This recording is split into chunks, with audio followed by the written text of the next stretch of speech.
Welcome back to Meteorology Matters. Make sure you're following Rob Jones on all the socials, Instagram, meteorologist, TikTok, TV meteorologist, and on YouTube, follow Rob Jones Hurricane, where you can also find the Meteorology Matters playlist.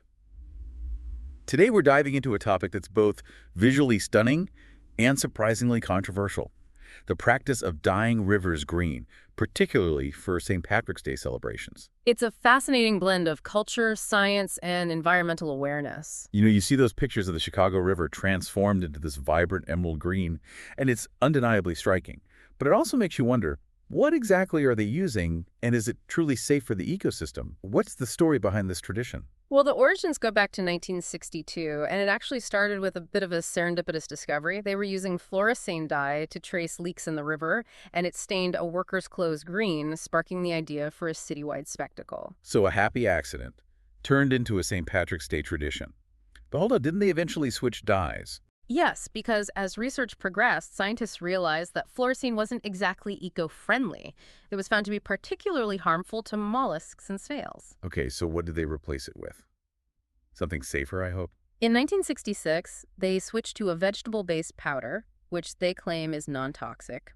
But you've hit on a crucial point. Even if a dye is deemed safe on its own, intentionally adding anything to a natural waterway raises questions about our impact on the environment. Right, it's like saying, well, this one thing might be okay, so what's the harm? But it's a much bigger issue than that, isn't it? It is. Some critics argue that dyeing the river green, however visually appealing, reinforces the idea that we can manipulate nature for our own entertainment. It might even subtly encourage a disregard for environmental responsibility, as if we're saying it's already altered, so why bother being careful? It's almost like the vibrant green masks the potential issues the river might already be facing. Precisely. And it's particularly significant considering the Chicago River's unique history. It's a heavily engineered waterway. Its flow was actually reversed back in 1900 for sanitation purposes. So adding dye further blurs the lines between a natural river and controlled channel. And to add fuel to the fire, the exact formula of the dye used in Chicago remains a closely guarded secret. It's a decision made by the city and the Plumbers Union involved. That secrecy naturally leads to speculation and distrust. After all, if it's truly harmless, why not be transparent? It's interesting to contrast that with Tampa, Florida, where they also dye the Hillsborough River green. They openly disclose the manufacturer, Bright Dyes, who, of course, maintain that their product meets all safety standards. So is that reassuring, or does it raise even more questions? It's a mixed bag. While transparency is a good step, some environmental groups argue that no matter the manufacturer, we should be erring on the side of caution. The long-term impact of repeatedly introducing dyes into an ecosystem is still being studied and debated. Makes you think. Are we truly considering the potential consequences? Or are we letting the appeal of tradition overshadow environmental concerns? That's a question worth pondering. And to complicate matters further, we're learning more and more about how interconnected our actions are with the health of ecosystems. Okay, let's explore that a bit. What are some of the specific concerns about the impact of this tradition on the Chicago River? Well, in 2022, there was a significant event where heavy rainfall overwhelmed the sewage system, causing untreated wastewater to flow into the river. This led to a severe depletion of oxygen, forcing fish to flee to other areas. Well, that sounds serious. It was, and it highlights the vulnerability of the river's ecosystem. Imagine you're a fish already dealing with pollution, and then suddenly your habitat is flooded with sewage A and D turned bright green. It really emphasizes the need for careful consideration of the cumulative impact of all these factors. But does the dye itself directly affect the fish? Has there been any research on that? There actually has. Last year, a team from the Shedd Aquarium and Purdue University conducted a study using acoustic tags to track the movements of 80 fish in the Chicago River system. So what did they find? Did the fish freak out when the green dye appeared? Surprisingly, no. The research showed no evidence of the fish being agitated or negatively impacted by the dye. They basically swam through it as if it were just another part of their environment. That's interesting. But I guess that doesn't necessarily mean it's harmless in the long run, right? Exactly. The researchers were quick to point out that this was just one study and more research is needed to fully understand the potential long-term effects.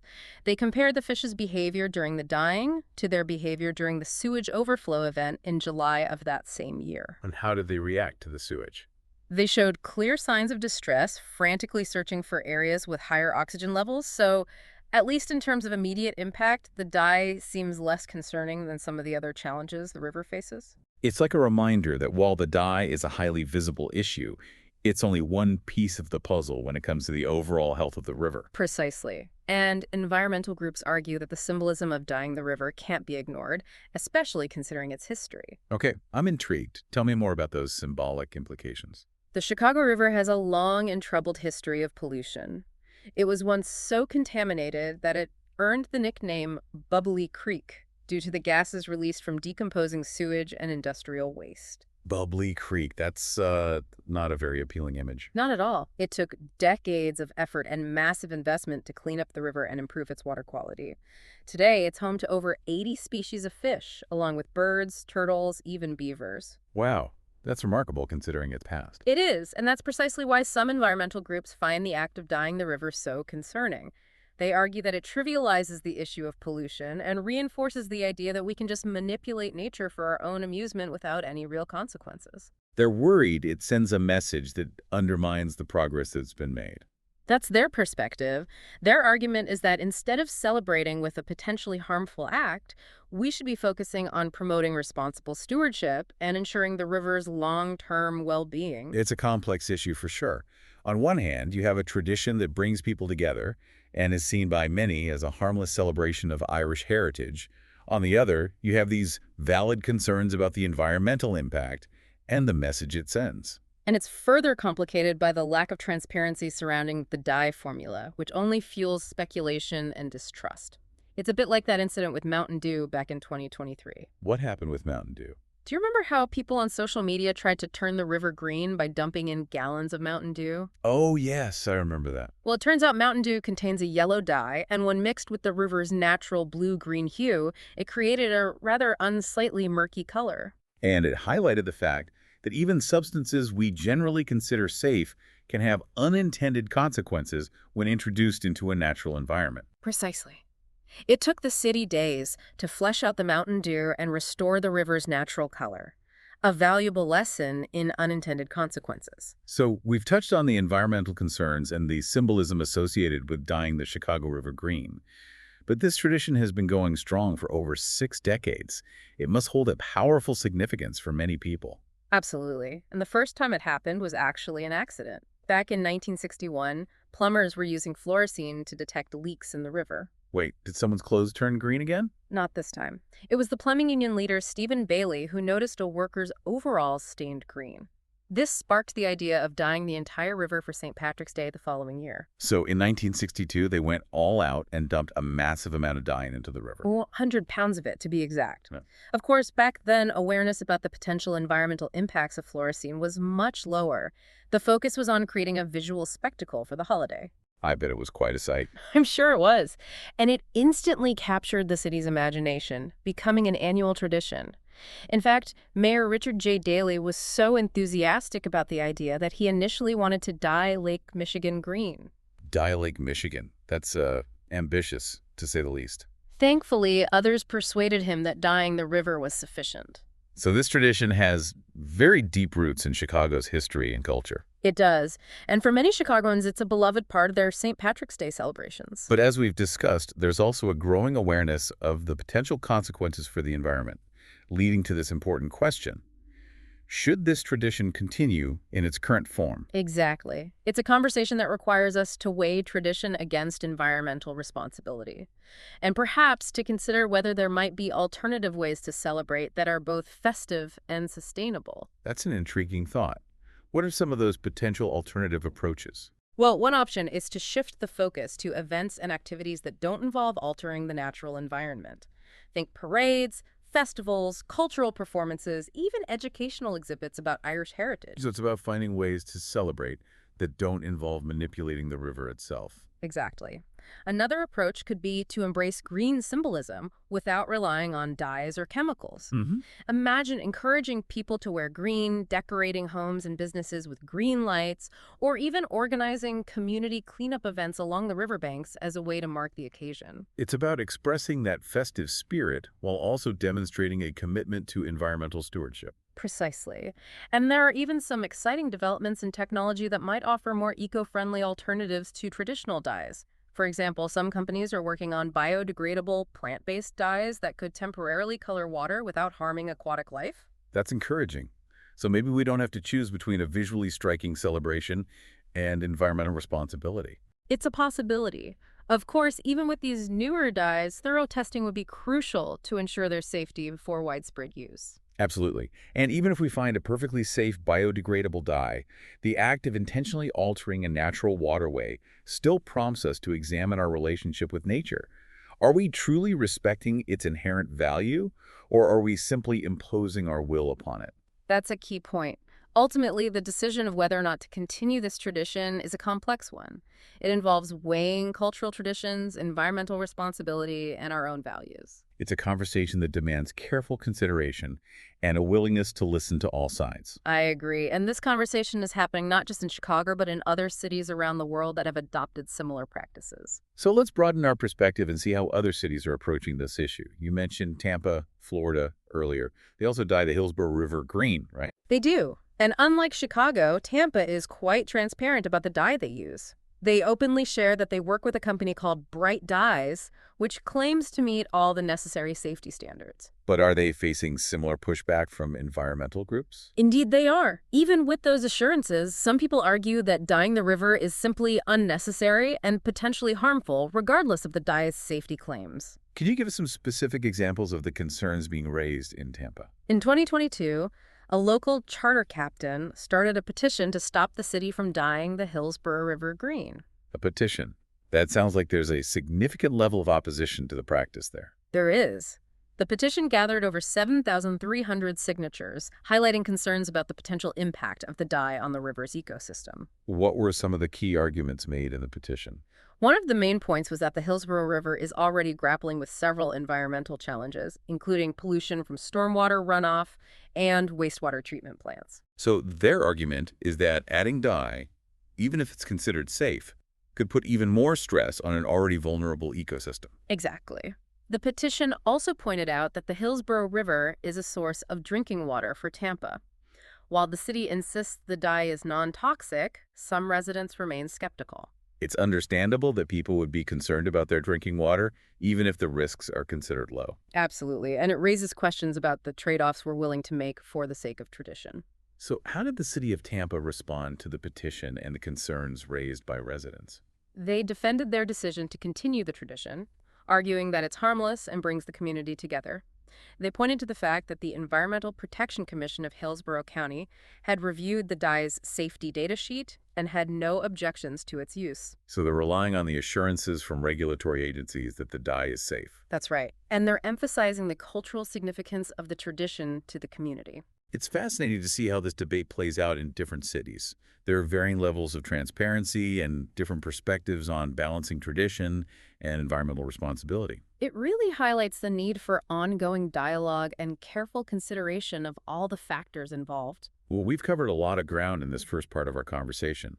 We've explored the history of dyeing rivers green, delved into the science behind the dyes used, and examined the environmental concerns and cultural perspectives surrounding this tradition.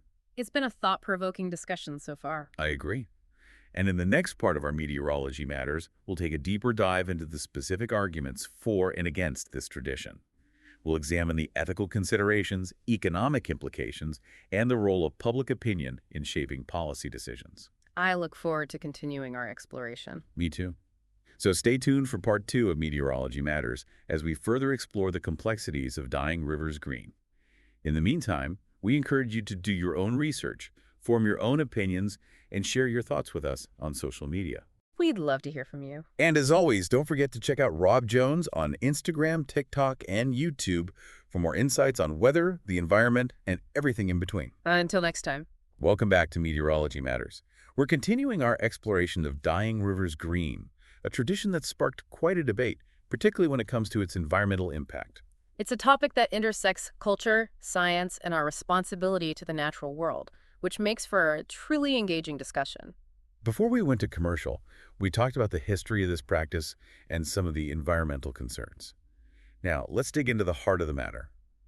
Is dyeing rivers green for celebrations like St. Patrick's Day truly an environmentally responsible practice? That's the million-dollar question, isn't it? And as with many complex issues, there are strong arguments on both sides. All right, let's start with those who support this tradition. What are some of their key arguments? One of the most common arguments you'll hear is that it's simply a harmless and fun way to celebrate a cultural holiday. It creates a visual spectacle that brings people together and fosters a sense of community. It's like turning the river into a centerpiece for a citywide party. Exactly. And for many, it's a beloved tradition that evokes fond memories and a sense of cultural pride. Especially in cities like Chicago, where Irish heritage is so deeply intertwined with the city's identity. Precisely. Supporters also emphasize that the dyes used today are, in their view, environmentally friendly and pose no significant risk to aquatic life. They often point to the fact that organizations like the Environmental Protection Agency have approved the use of these dyes, right? That's correct. And they stress that the dyeing process is temporary, with the river typically returning to its natural color within a matter of days. So their perspective is that it's a short-lived event with minimal lasting environmental impact. Exactly. They also bring up the economic benefits, pointing to increased tourism and revenue for local businesses. In their view, these benefits outweigh any potential environmental concerns. It's a balancing act, weighing the cultural and economic value against any perceived environmental risks. You've hit the nail on the head. It's a complex equation with many variables. Okay, so we've heard the case for continuing this tradition. Now let's turn our attention to the counter-arguments. Why are some people so vehemently opposed to dyeing rivers green? For many environmental advocates, it boils down to a matter of principle. We shouldn't be intentionally altering natural waterways for our own amusement, regardless of the perceived harmlessness of the act. They argue that it sets a dangerous precedent and could encourage a more casual attitude towards pollution in general. It's like saying, well, we're already doing this one thing, so what's the harm in a little bit of this or that? A slippery slope, so to speak. Exactly. Opponents also emphasize that even dyes considered safe can have unintended consequences for the delicate balance of an ecosystem. We simply don't fully understand the long-term effects of repeatedly introducing these substances into natural waterways. It makes me think of all the times we've learned, often too late, that what we thought was harmless actually had a detrimental impact on the environment or wildlife. That's a valid point. And it's crucial to remember that many rivers are already facing significant challenges from pollution, habitat loss, and the impacts of climate change. Adding dyes to the equation, even temporarily, could exacerbate those stressors. It's like piling on when the ecosystem is already struggling.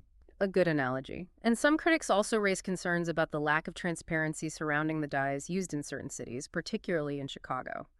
The fact that the exact formula is kept secret only adds to the distrust and makes it difficult to have an open and honest assessment of the potential risks. It raises questions about accountability and whether the public is truly being informed about the potential impacts of this practice. Transparency is key, especially when dealing with a sensitive ecosystem. Absolutely. It's about building trust and ensuring that decisions are made with the best interests of both the community and the environment in mind. So it seems like this debate goes beyond just the safety of the dyes themselves.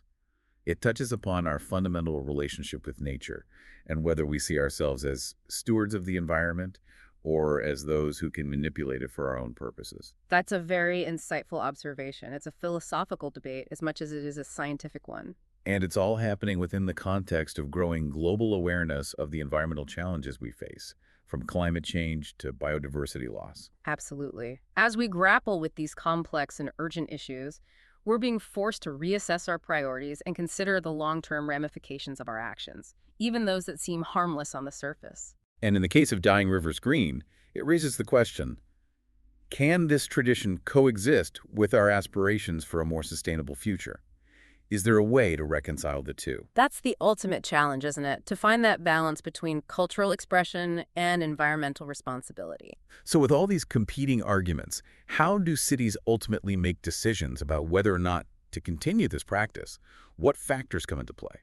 It's a multifaceted process that involves weighing a variety of considerations, from public opinion and cultural significance to economic implications and environmental concerns. There's no one-size-fits-all answer. It sounds more like navigating a complex web of interconnected factors than solving a simple equation. That's an accurate way to describe it. In some cases, public pressure has led cities to reconsider the practice or at least implement changes to mitigate potential harm. Can you give us an example of that? Well, we talked about the petition in Tampa earlier. While it didn't stop the tradition altogether, it did prompt the city to make some adjustments, like reducing the amount of dye used and increasing monitoring of the river's water quality after the event. So even if a city doesn't completely abandon the tradition, there's room for compromise and finding ways to reduce the environmental impact. Exactly. It's about finding that middle ground where cultural expression and environmental stewardship can coexist. And in other instances, cities have faced legal challenges from environmental groups seeking to halt the practice entirely. So it can become a legal battle as much as a public debate. That's right. And the decisions made by cities often reflect the unique political and cultural landscape of each community. What works in one city may not work in another. It highlights the need for localized solutions and for taking into account the specific needs and values of each community. I agree. And it's important to remember that this is an ongoing conversation. As we continue to learn about the intricacies of ecosystems and the long-term consequences of our actions, our perspectives and policies will likely continue to evolve. What's considered acceptable today may not be seen the same way in the future. It's a reminder that we're all part of this process and our voices and choices matter. Absolutely. By staying informed, engaging in thoughtful discussions, and advocating for responsible practices, we can help shape a future where cultural traditions and environmental stewardship go hand in hand. So we've explored the arguments for and against dyeing rivers green for St. Patrick's Day. We've seen how this tradition is being debated and reevaluated in different cities around the world. It's clearly a complex issue without a simple answer. It's a reminder that even seemingly straightforward traditions can have layers of complexity when examined through different lenses. Absolutely. Yeah. But by examining those different perspectives and appreciating the broader context, we can form our own informed opinions about whether traditions like this should continue, and if so, how they can be adapted to minimize any potential harm to the environment. That's a great way to frame it. It's about finding that balance, that sweet spot where cultural expression and environmental respect can coexist. So as we wrap up this part of our Meteorology Matters into dyeing rivers green, what are some key questions for our listeners to ponder as they continue to engage with this issue? Well, I think a fundamental question is, what does St. Patrick's Day truly represent, and how can we celebrate it in a way that aligns with our values, both culturally and environmentally? It's about looking beyond the surface and reflecting on the deeper meaning and significance of the holiday. Exactly. And another crucial question to consider is, how can we reconcile our desire to celebrate and connect with nature with our responsibility to protect it? How can we ensure that our actions don't undermine the very ecosystems we're trying to celebrate? It's about finding that balance between celebration and stewardship. Precisely. And I think it's also important to ask ourselves, how can we engage in productive conversations about these complex issues, listening to different perspectives, and working together to find solutions that benefit both people and the planet? It's about recognizing that we're all stakeholders in this discussion, and that the best solutions often emerge from collaboration and a willingness to consider different viewpoints. I couldn't agree more. By approaching these conversations with respect, open-mindedness, and a desire to find common ground, we can create a more sustainable and harmonious relationship with our environment. Those are certainly thought-provoking questions for our listeners to consider as we move forward in this discussion. And in the next part of our episode, we'll hear from a variety of voices on this issue, including environmental activists, cultural historians, and everyday citizens who are grappling with the complexities of this tradition. I look forward to hearing those diverse perspectives. Me too. So stay tuned for part 3 of Meteorology Matters as we continue our exploration of dyeing rivers green. Welcome back to Meteorology Matters. We've been exploring the practice of dyeing rivers green, delving into the history, science, and the diverse viewpoints surrounding this tradition, especially its connection to St. Patrick's Day celebrations. It's a topic that brings up fascinating questions about our relationship with nature and how we balance cultural expression with environmental responsibility. In the previous parts, we examined the arguments for and against this practice and saw how cities are approaching it differently. Now, in this final segment, we want to shift our focus to the human element of this debate. We'll hear from individuals with strong opinions on both sides, those who cherish it as a symbol of heritage and those who view it as an act of environmental disregard. We'll also gain insights from experts who can provide a historical context and help us understand the evolving relationship between humans and our waterways. Let's start by hearing from Jack Darren, the director of the Sierra Club's Illinois chapter. He's been a vocal critic of dyeing the Chicago River green, arguing that it sends a conflicting message about our responsibility to protect the environment.